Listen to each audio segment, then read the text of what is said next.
Amen. Praise the lord. Hallelujah. ಸ್ತೋತ್ರ ನನ್ನ ಪ್ರಿಯ ಆತ್ಮೀಯ ದೇವರ ಮಕ್ಕಳೇ, ಈ ಮುಂಜಾನೆ ವೇಳೆಯಲ್ಲಿ ಮರಳಿ ನಾವೆಲ್ಲರೂ ಒಟ್ಟುಗೂಡೋದಕ್ಕೂ ದೇವರು ಕೊಟ್ಟಿರುವ ಸಹಾಯಕ್ಕಾಗಿ ಸ್ತೋತ್ರ. ಈ ದಿನ ಒಂದು ವಾಕ್ಯ ದೇವರು ನಮ್ಮ ಸಂಗಡ ಮಾತಾಡೋದಕ್ಕೆ ಇಷ್ಟಪಡ್ತಾ ಇದ್ದಾರೆ. ಅದು ಏನಂದ್ರೆ, ರೋಮಾಪುರದ ಪುಸ್ತಕದಲ್ಲಿ 12ನೇ ಅಧ್ಯಾಯ 12ನೇ ವಚನ, the book of Romans chapter 12 versus 12. ಅದು ಏನೆಂದರೆ, ನಿರೀಕ್ಷೆಯಲ್ಲಿ ಸಂತೋಷಿಸುತ್ತಾ ಸಂಕಟದಲ್ಲಿ ತಾಳ್ಮೆಯುಳ್ಳವರಾಗಿಯೂ ಆಸಕ್ತಿ ಉಳ್ಳವರಾಗಿ ಪ್ರಾರ್ಥನೆಯಲ್ಲಿ ನಿರಂತರಾಗಿರಿ. I mean, rejoice in hope, patient in tribulation, continuing instant in prayer. I mean, ಇದು ಹೇಗೆ ಆಗುತ್ತದೆ ಅಂದ್ರೆ, ನಾವು ಕೂಡ ನಾನಾ ವಿಧವಾದ ಇಕ್ಕಟ್ಟುಗಳಲ್ಲಿ ಈ ಆತ್ಮಿಕ ಈ ಜೀವನದಲ್ಲಿ ಇದೀವಿ ಪ್ರಿಯರೇ. ಭಕ್ತನು ಹೇಳ್ತಾ ಇದ್ದೇನೆ, ನಿರೀಕ್ಷೆಯಲ್ಲಿ ಸಂತೋಷಿಸುತ್ತಾ. ಐ ಮೀನ್, ಈ ಮುಂಜಾನೆ ವೇಳೆಯಲ್ಲಿ ನಾವೆಲ್ಲರೂ ಕೂಡಿ ದೇವರ ವಾಕ್ಯದ ಬಳಿಗೆ ಬಂದಿರೋದೇನಂದ್ರೆ, ನಮಗೊಂದು ನಿರೀಕ್ಷೆ ಇರಬೇಕು. I mean, hallelujah. V should B in a hope that god will deliver me from all my calamities. ದೇವರು ನನ್ನನ್ನು ಪ್ರತಿಯೊಂದು ಅಪಾಯಕರವಾದ ಸ್ಥಿತಿಯಿಂದ ದೇವರು ನನ್ನನ್ನು ತಪ್ಪಿಸುತ್ತಾರಂತ ನಿರೀಕ್ಷೆಯಲ್ಲಿ ಸಂತೋಷ ಪಡಬೇಕು. ಐ ಮೀನ್, ನಿರೀಕ್ಷೆಯಲ್ಲಿ ಯಾರು ಇರ್ತಾರೋ ದೇವರೇ ಇದ್ದಾರೆ ನನಗಾಗಿ ಅಂತ ಅವರು ಯಾವತ್ತೂ ಕೂಡ ಸೋತೋಗೋದಿಲ್ಲ.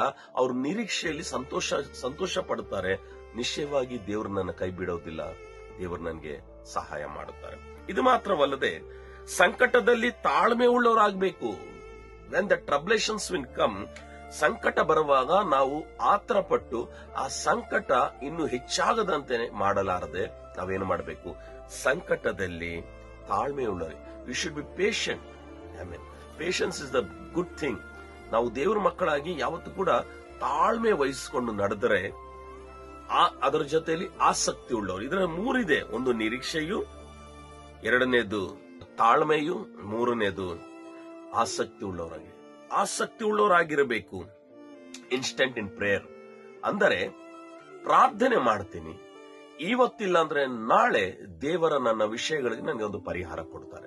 Definitely one fine day God will answer to my prayer.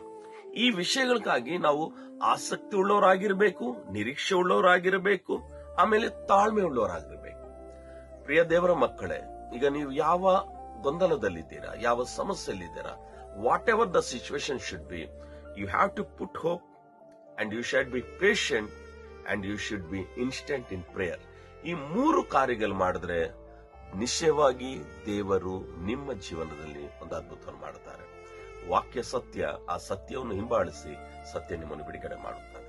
Kanagal ಮುಚ್ಚೋಣ, ಪ್ರಾರ್ಥನೆ ಮಾಡಿಕೊಳ್ಳೋಣ. ಭೂಪರಲೋಕವನ್ನು ಸೃಷ್ಟಿಸಿದ ನನ್ನ ಪ್ರೀತಿಯುಳ್ಳ ತಂದೆ, ನಮ್ಮನ್ನು ಬಹಳವಾಗಿ ಪ್ರೀತಿಸುತ್ತಿರುವೆ. ಈ ವಾಕ್ಯ ಯಾವ್ಯಾವ ಮಕ್ಕಳು ಕೇಳುತ್ತಾ ಇದ್ದಾರೆ ಅವರ ಜೀವನದಲ್ಲಿ ಸ್ವಾಮಿ, ಅವರು ನಿರೀಕ್ಷೆಯಿಂದಲೂ ತಾಳ್ಮೆಯಿಂದಲೂ ಆಸಕ್ತಿಯಿಂದಲೂ ನಿನ್ನ ಕಡೆ ನೋಡುತ್ತಾ ಪ್ರಾರ್ಥನೆಯಲ್ಲಿ ನಿರಂತರಾಗಿದ್ದಾರೆ. ನಿಶ್ಚಯವಾಗಿ ಅವರ ಆಸಕ್ತಿಗೆ ಒಳ್ಳೆ ಸದುತ್ರವನ್ನು ಕೊಟ್ಟು ಅವ್ರನ್ನ ನೀನು ಬಿಡುಗಡೆ ಮಾಡುತ್ತಿರೋಕ್ಕಾಗಿ ಸ್ತೋತ್ರ. ಪ್ರತಿಯೊಬ್ಬರನ್ನು ಆಧರಿಸು, ಕನಿಕರಿಸು, ರಕ್ಷಿಸು. ಯೇಸುವಿನ ನಾಮದಲ್ಲಿ ಪ್ರಾರ್ಥನೆ ಬೇಡಿ ಹೊಂದಿದೆ, ಆಮೆನ್.